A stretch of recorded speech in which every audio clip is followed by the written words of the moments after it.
But this is precisely what's happened, is that these meanings that were contained were so diluted, so grossed out, and then I felt that we need to rescue this text. So it was more like a rescue operation. And did I think the thing is that it's a very contemporary text. In Because he was writing with only, like, let's say 7 or 8 what you call words, or words per sentence, or words per kural, or words per couplet. It was so brief that it doesn't necessarily have a context. It doesn't have any reference that you can root it in any particular time period. It is timeless, and because it's timeless, it translates very well into our own time. I hope I answered your question.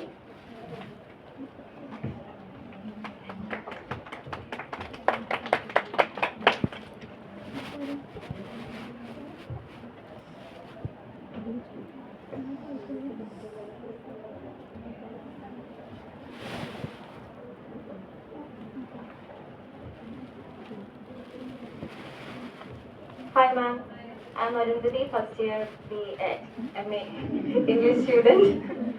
Okay, my question is your novel Exquisite Flowers. It's written in a different style from what we see normally in novels. So you have put yourself into the margins without interfering directly into the novel, but yet you made your points there. So what did you have in your mind when you came up with such a style?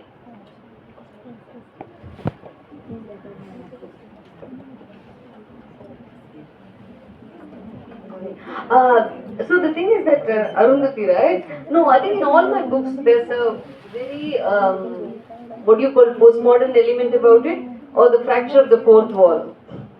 So I don't necessarily believe that. I mean, for me, I've written a lot of work. In 20 years, I never believed that somebody is going to read a work and imagine they're actually in that world. I mean, people know it's a book. The writer knows it's a book. We all know we're dealing with a book. And even if you forget it in the best of times, the fact that it's being written for a particular, process of consumption means that we cannot pretend with that facade. For me, that, maintaining that facade is a kind of hypocrisy, right? So I want to tell them, okay, this is what I'm doing. So in Gypsy Goddess, the narrator is always talking to the reader, right? So this is what I'm doing here. This is what I'm doing here, this is what I'm doing, I'm breaking rules.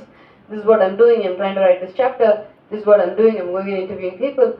So I think this is a part of the way in which you kind of deconstruct literature, because it's not like that elusive thing. It's not like something that you cannot reach out to touch. It's something you can touch, something you understand what happens behind the pages.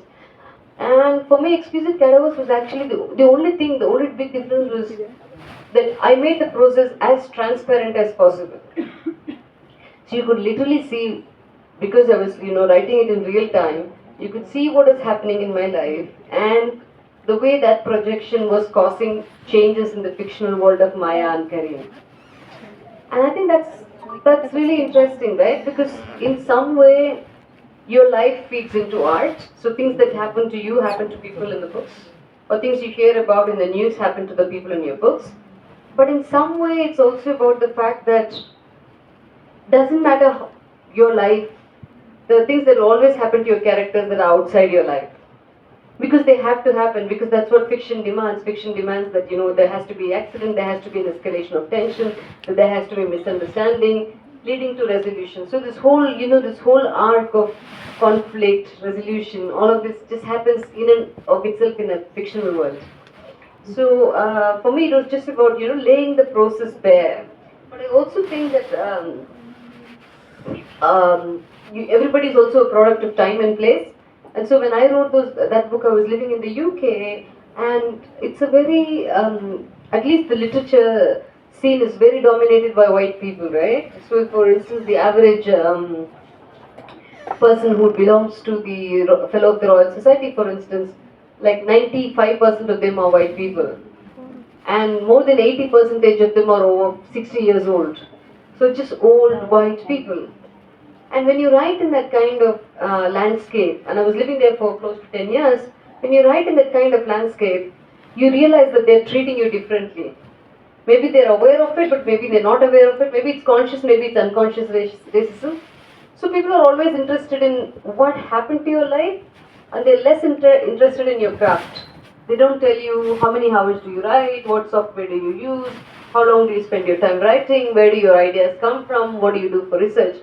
They go to you and ask, what happened to you that made you write this book? You know, it becomes, and I think to fight against that, to say that you have to take my work as a piece of art, that you have to talk about process.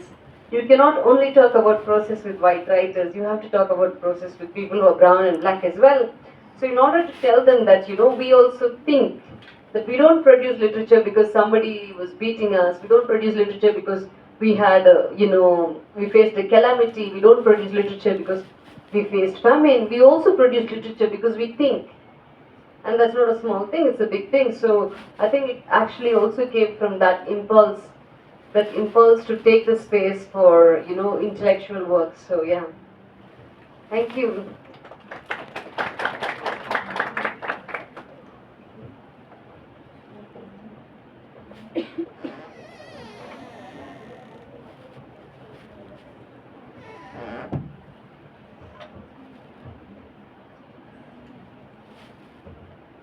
Hi ma'am. My name is Haya. I'm from second year in English. So my question is, your work usually exposes the violence and suppression.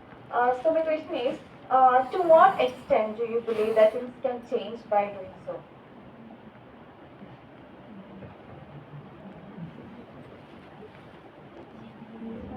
No, I don't believe that writing alone will change the world. 100% I don't believe that, because that's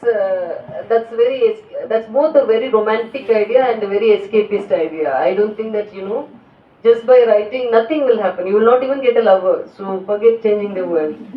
So you have to do something. Um, but I so there are, so why do we write? The first question is, why do we write, and two, does writing change? So I think we write because if we don't record these things, then there will be nobody to record what is happening. So for instance, like look at what happened in Palestine. 205 journalists have been killed in Gaza alone in the last 471 days of the bombing. But if 205 journalists were killed, let us say at least 500 or 600 journalists were working. But if they did not document the genocide, then it would not have got documented. You know what I mean? Like that work of journalism, that work of writing, that work of making sure that we go down into history is very important. So we can argue maybe these 500 people should not have documented, they should have all joined the Hamas and fought. But it's not a question of this or that. It's very important that the Hamas or whoever joined the Hamas was fighting, whoever joined the resistance was fighting. Because that was very important work. Because if you didn't do the fight on the ground, you don't get your territory. You lose your territory, you lose the battle.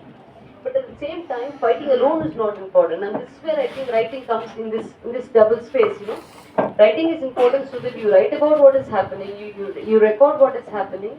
At the same time, it doesn't mean that you live away from, the fight that goes on. So, I don't know if I answered your question, but yeah, I don't think writing alone can change, but writing is very important. It's very crucial, because if you don't write, people will deny that things happen.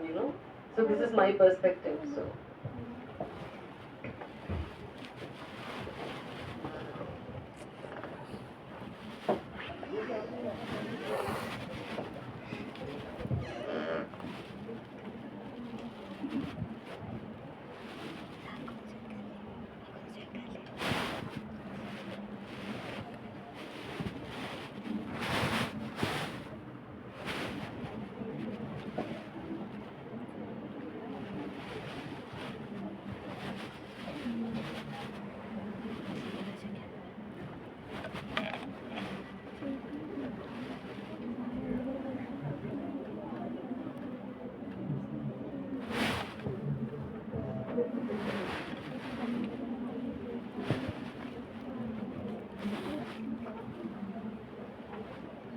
Hi ma'am, I'm Nejma from first year BA, MA English.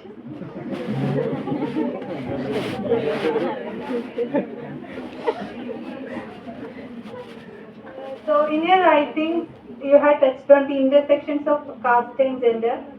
So can you elaborate on how the experiences of Dalit women differ from those of the other marginalized groups, and how the feminist writings can touch these issues? Or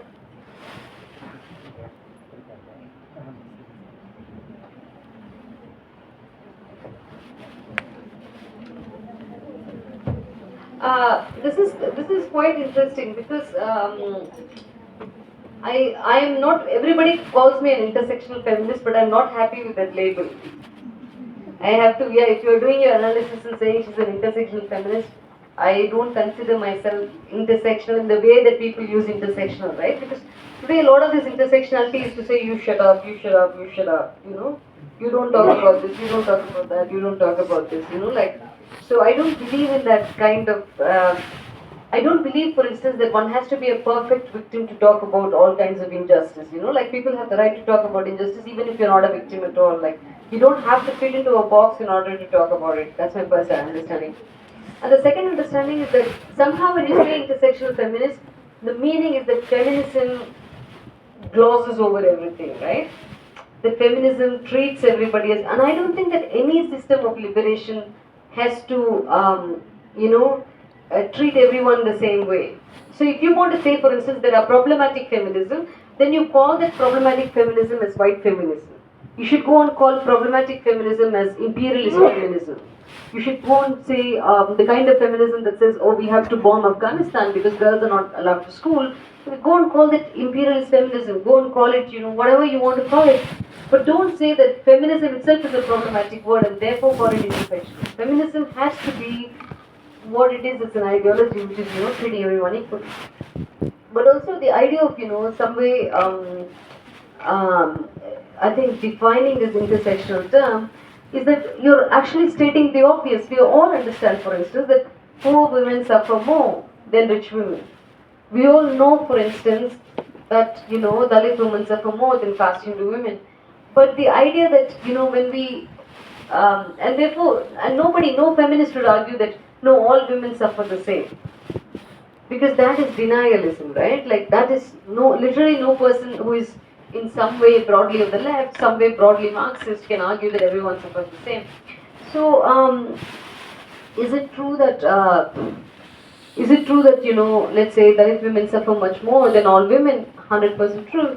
But is it true that within Dalit women there may be, it's not, that it may not be the only category to judge who suffers more, because there might be somebody who is rich and let's say an IAS officer will not suffer as much as somebody who is homeless and an agricultural laborer. And the thing is, when you talk about intersectionalism, everybody talks about differences like race and caste, and they never talk about class differences. But class is the biggest marker of difference as well. Like whether you're rich or poor changes everything about your life. And I think that the class aspect of feminism, the class aspect of society, is completely forgotten, right? Like, and I think that's quite interesting.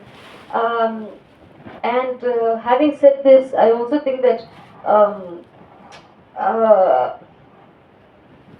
I don't know how to put it across, because see, the problem today is that how do I even say this? Is that people have become so hypocritical, and the more labels people use, the more I get suspicious of them.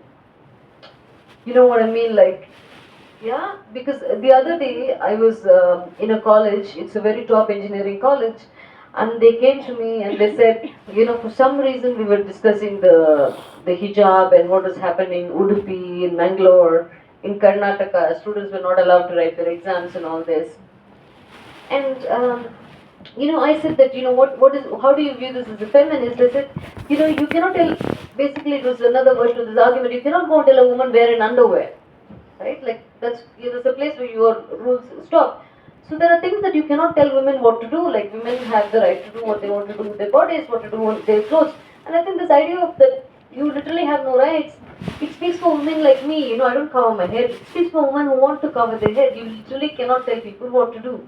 Because I mean, my own child who's 3 years old doesn't listen to me. And why do you think grown women are going to listen to you, right? Like, it's choice.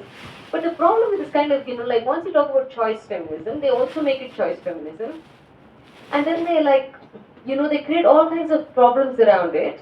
And so this guy suddenly gets up, he's some Bengali guy. Nobody is going to ask him to wear a hijab. This question of hijab never enters his life. But he says to me, so you understand, madam, that these girls don't want emancipation, they want education.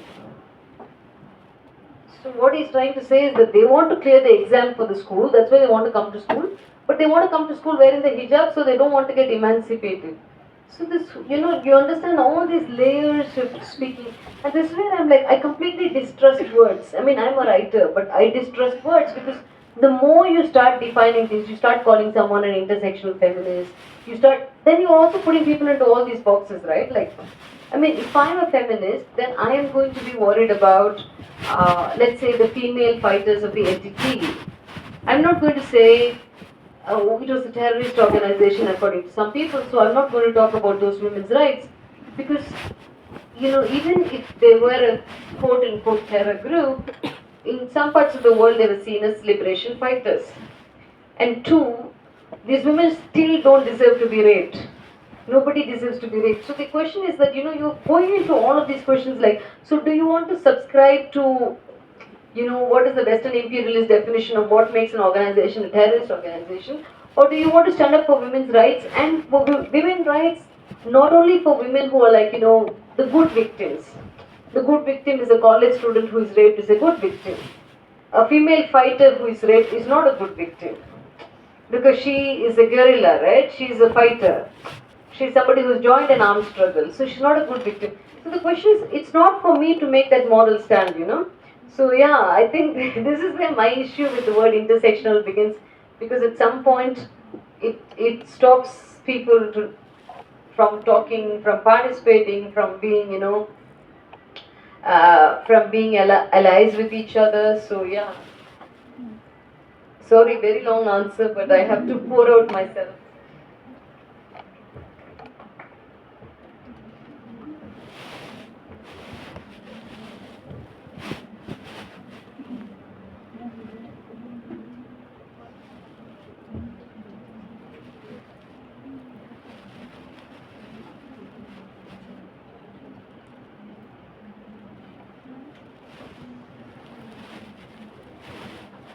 Hi ma'am, I'm Shada, second year PG. Okay. So most of your works are written in English, and I understand your native language is Tamil. Have you ever thought of writing in Tamil? And how much do you think writings in English resonate with the natives of the Dalit community or the marginalized sections of our society?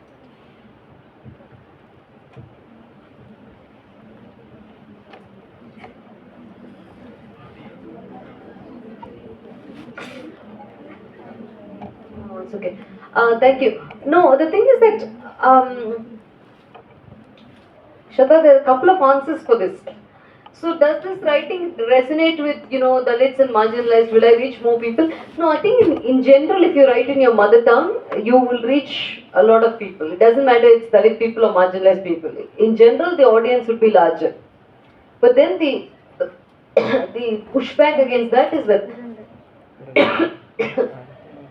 you will not have a similar audience in Kerala, you will not have a similar audience in a pan-India level. You lose the global audience, you lose the Indian level audience. And most of the issues that you talk about will never be seen as Indian issues. They'll be seen as, like very local issues. So I don't think that, because it comes from a good place. But if you say only if you write in Tamil you can reach the Dalits, it kind of means the Dalits don't read English. You know what I mean? And so it's not a question of that, because a lot of people who are like, even the lack of English literacy is across the spectrum. There are people who are like from the dominant caste who don't understand that much English, from the backward class who don't understand English, Dalits also who don't understand English. So this lack of English is, is across the spectrum. But I also think that when you write, you want to write into a system, right? And for me, like I said earlier, right, like I found there's something missing and I found that I wanted to challenge this. So my work was much more, I was reading a lot of Indian English literature, so my work was trying to speak to that. My work was trying to speak to an absence in Indian English literature. Nobody was writing about these kind of things in Indian English literature. A lot of the fiction that I grew up reading was very urban centric, was very domestic. You don't see a lot of this kind of village stories or like revolutionary stories or stuff. So I think when I was writing as a reaction to all of them. And the second thing is that there are also some things that, you all study English here, is that English allows you to exist at a dimension that your mother tongue will not. Like today we are able to discuss all of these things with each other. I talk about intersectional, we talk about sexuality. A teacher was telling me she's taking students to perform for a queer workshop. But imagine you are saying all of this in Malayalam or in Tamil. People would be like very suspicious. People would be very stressed. I remember once, I did an interview. I did the interview in Jaipur Literature Festival on a Tirukkural, and I said, there's no textual evidence. And I came to this from a very intellectual point. There is no textual evidence within the Tirukkural of the 250, the last 250 poems, to say that there was addressed to a wife or a husband. Because it always says my woman, it says my man, it says my love, my beloved. So it doesn't say my wife. It says I miss you so much and I'm going to see you tomorrow, so I'm going to be so happy, all my love sickness is going to go away. It doesn't say I'm going to meet my husband. You know like what I mean? So I'm going to meet my man. So I just pointed out to this, lack of textual evidence, tying this down to marriage, marital scenario. It was only a love scene. I said that this love scene has no direct textual evidence to say it's a marriage. So I said, it's possible that Vallur was writing this for a side chick. Everybody laughed and it was just funny.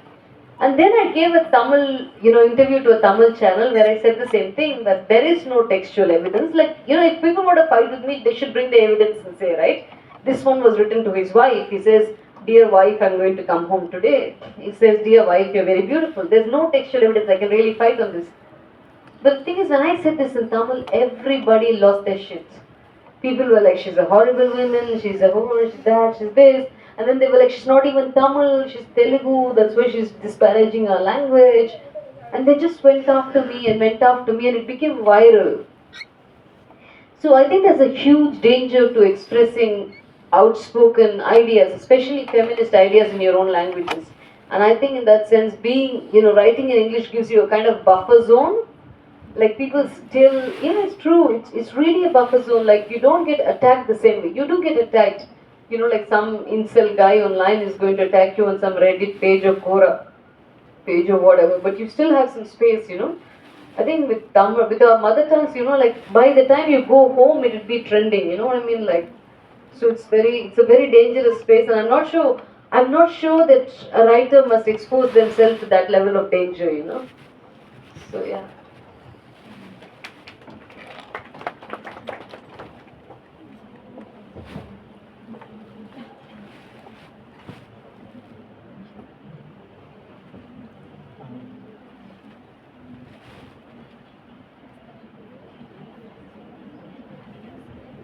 Hello ma'am, I am Fida, final year BA student, and we have yoga mascara to study as part of our syllabus.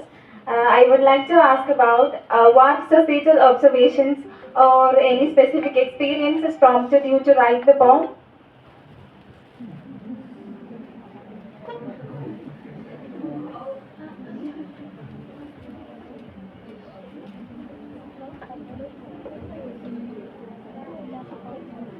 How you can ask me? I wrote that poem when I was 17 and it's about a sex worker. And you're asking me if I had personal experience of writing. No. No judgment, but literally no personal experience. No, the thing is, what I have understood is, in general, right, like we talked about intersectionality, there's also this really difficult question of, let's say, sex work itself that divides feminists across the room, right? Uh, and um, and I always thought that it's very interestingly, I mean, like, so you say anything about sex work, people are going to be like, the room is going to be in two camps. So I personally would think that it should be decriminalized. But I don't think, for instance, some feminists say it's very empowering. I don't think sex work is empowering for anybody. But that's my personal point of view, right? Like, it cannot be. I mean, if you have to be a person with absolute bad faith to tell somebody it's empowering. And the people who say it's empowering are maybe making money from OnlyFans, but I'm not sure how empowering, making money alone is. There's so much else involved. At the same, so I found that, and I still find it, and it doesn't matter which country you go to, there is a topic that, completely divides the room. It's a litmus test. But what I found interesting was, and especially when Mascara was written, of course there was no OnlyFans when Mascara was written, was this question about how does religion look at sex work? And especially Hinduism, how does it look at sex work? Because when there was a lot of this effort to ban Devadasi system, there was a big pushback from, let's say, the Brahmins in Tamil Nadu, because the first Devadasi abolition bill was held in the was trying to be passed in the Madras presidency. And what they said was that if you abolish the Devadasi system, the Hinduism itself will be destroyed. So they were saying that these women have to stay Devadasis in order for Hinduism to survive, because this was the right of the priest. This was the right of the system. So it was very complex. And for me, the thing is, everybody was talking about everything. And at some point, I think Muthulakshmi Reddy, who is a famous Devadasi abolitionist, she says that, okay, if it's so good for you, if it's about so much good karma, why doesn't the women in your families do it? Why should the Devadasi be only from, certain oppressed caste? And I think that this debate in some ways informs the poem. The poem, meaning that in some way there is no escape. You know that it's a system that's ordained you to do this. At the same time, when you are stuck in the system, your idea is that the system will still let you escape. You know what I mean? Like, that you're doing this because in some ways it's karma. And I think it's a very kind of victim survivor rebel mentality that goes into this work. So yeah, so no personal experience, but obviously a lot of our history at this point, especially the early 20th century history, is about all of these things. It is about child marriage, it's about Devadasi abolition, it's about widow remarriage, it's about sati system. So you look at the kind of reform laws that came.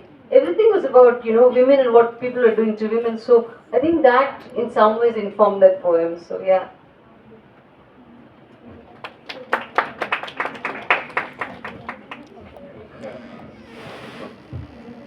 So I got one or two things to ask you.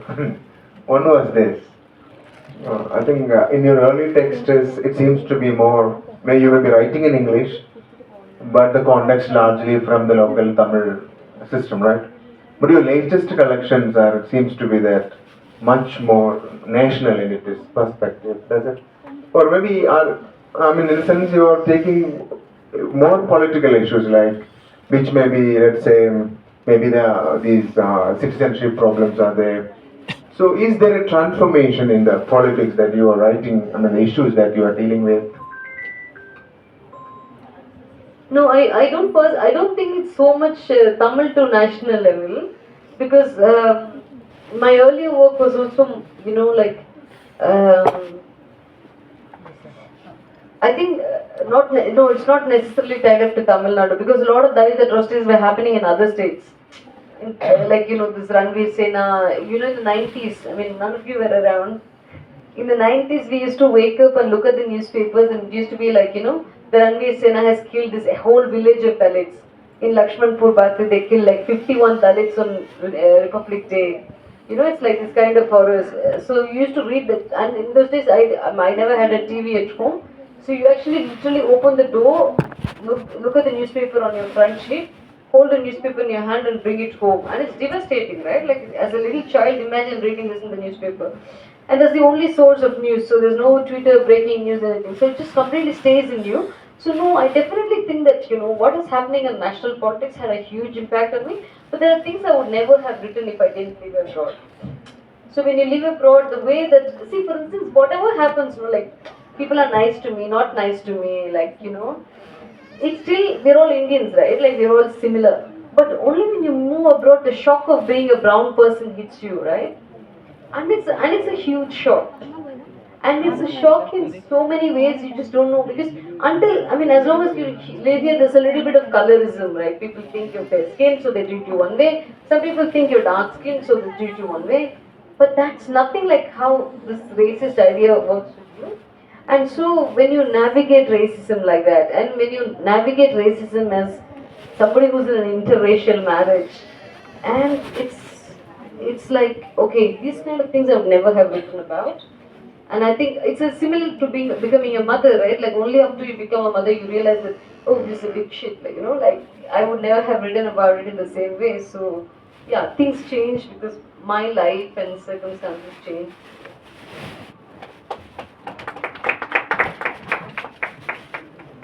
Do we have more questions?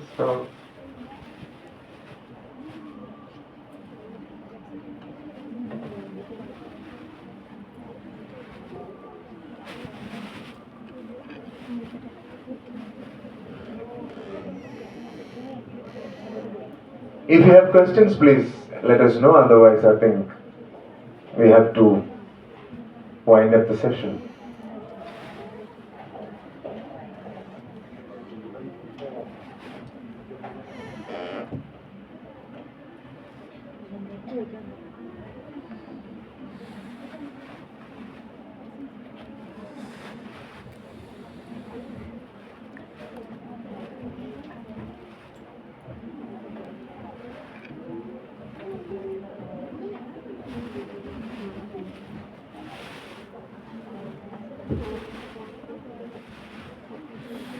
Hi ma'am, I am Padma Rusli from BSc Mathematics.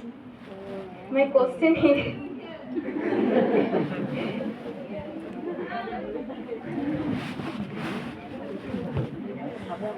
the Indian government's response to writers like Roy, who criticized his actions, has been concerning. How has this affected writers in India, and have you ever had a similar experience?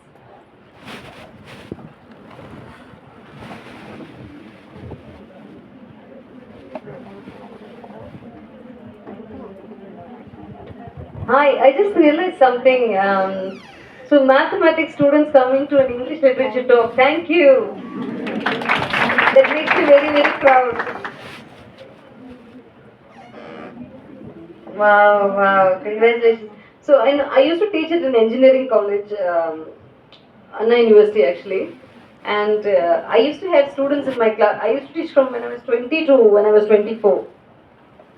So there'd be like random boys sitting in my class. I'm like, your name is not on the attendance. What's your name again? He's like, I'm not in your class. I just came to listen to you, you know. Like, please, please go. And it's very difficult because my classrooms used to be like 100 students, 98 students. And you can't always find out who is the stranger in the classroom, right? Like, it's also very embarrassing as a young student, young teacher to navigate that. Now I have none of that problem, but I get mathematics students in my audience, so it's huge. My mom is a mathematics professor. And she always used to say my work is like, oh, your work is very vulgar, I'll not read that. So when I wrote Gypsy Goddess, my whole idea was that my mom has to read this book and she shouldn't call it vulgar. So the whole book doesn't have a single sex scene, you know. And it's not very easy, you know, like when you're in your 20s and writing and you know, to completely write 300 pages without sex, very difficult. But you know, I managed because I'm afraid of mathematicians. But yes, so it is true. See, when Arundhati Roy had this whole, sedition charges, whatever going on, I did write an article for the Guardian, and I was in touch with her. And see, the thing is, there's a very particular reason they're going after Roy. There's a reason why they're going after everybody. There's a reason they go after Varavara Rao or Sai Baba, who finally they ended up killing. And yeah, I think the reason with Roy is that if the government can manage to put her in jail, if the government can manage to threaten her, if the government can manage to silence her, it means they basically can silence everybody because she has global celebrity on a level which everybody can only aspire to or dream about. And if you can do that to the most powerful writer here, the writer with the greatest international leverage, if they can silence her, they can do it to everyone. So it's not so much about punishing Roy as it's about sending a signal to all of us and saying, we can get her, how difficult must you be a target for us? So I think that's what motivated them. So that's my understanding of it. Have I answered the mathematicians? Okay, thank you. I also realized that it's maybe better if I walk up and down. I do all my steps for the day. No? Okay, any last questions? 2 or 3 more questions and then I'll stop. I also need to go and sleep.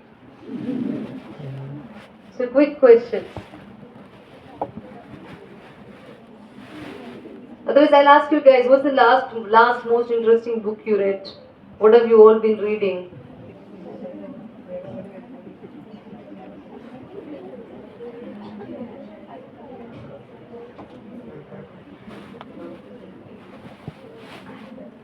Oh yeah, if I ask questions, it'll feel easier to actually ask me questions.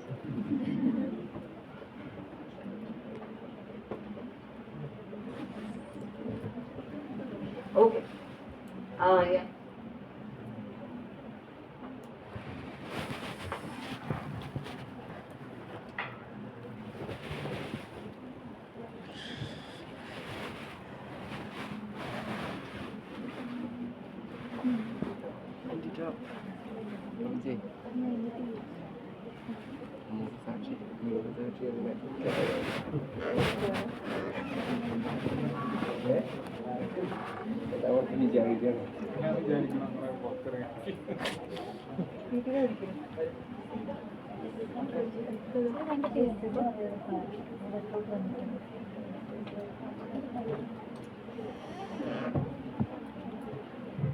Okay, so let's wind up the session.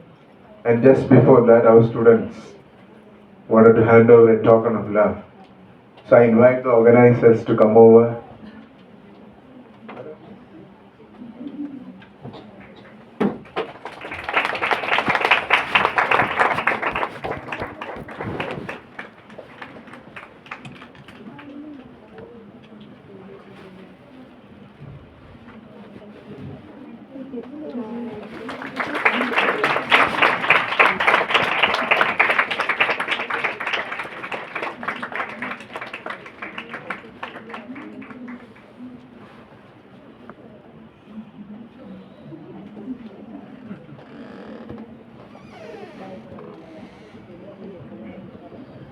I would like to invite Adila to extend vote of thanks.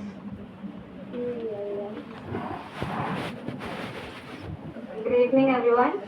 So, it has been such an honor to be a part of this great event, and it's kind of a privilege to have an opportunity to deliver a vote of thanks for such an inspiring session. So, on behalf of the Department of English, I would like to extend my heartfelt gratitude to Ms. MEENA KANDASAMY for gracing us with your esteemed presence and taking time to enlighten us with your thought-provoking session and insights. So, actually, it's really incredible and a kind of good experience to meet you in person, as we have learned a lot about you in our syllabus, and interacting with you indeed made it really great. So thank you so much. So I would like to thank our principal, Mr. Aziz sir, and head of the department, Mr. Samad sir, and other faculty members for supporting us and making this happen. And I would like to thank the organizing committee and the students for working hard to ensure the complete success of this program. And finally, I would like to thank all the attendees for your active participation. So once again, thank you all for making this event memorable. Thank you.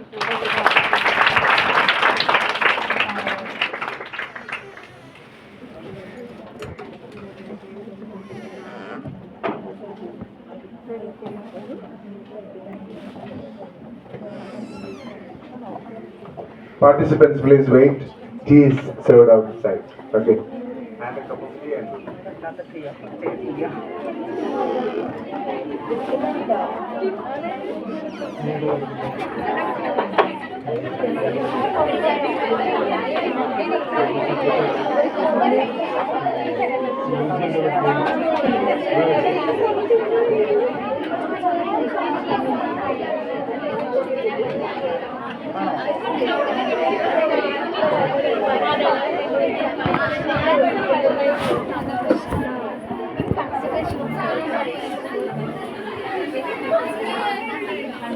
Thank you.